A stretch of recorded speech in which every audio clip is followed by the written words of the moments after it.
240 గజాలు. ఈ ఇల్లు వచ్చి హెచ్ఎండే లేఅవుట్లో ఉంటుంది, నారపల్లిలో ఉందండి. దీని కాస్ట్ వచ్చి 1,55,00,000. Ground floor kitchen, hall, bedroom, attach bathroom. First floor 2 BHK, 40 feet roads, full greenery,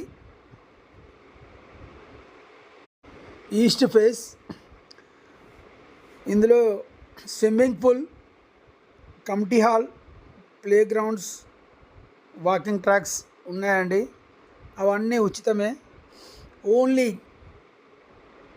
ఇంటి రేట్తోనే అవన్నీ ఫ్రీగా వస్తాయి, GST కూడా లేదు. చూడండి, ఇది చాలా తక్కువ రేట్లో ఉందండి. 240 గజాల ఇల్లు, ఈస్ట్ ఫేస్. అంత తక్కువ కంటే ఇక్కడే ఉంటుందండి, వేరే ఎక్కడ దొరకదు మీకు. ఒకసారి చూసి ట్రై చేయండి. Thank you.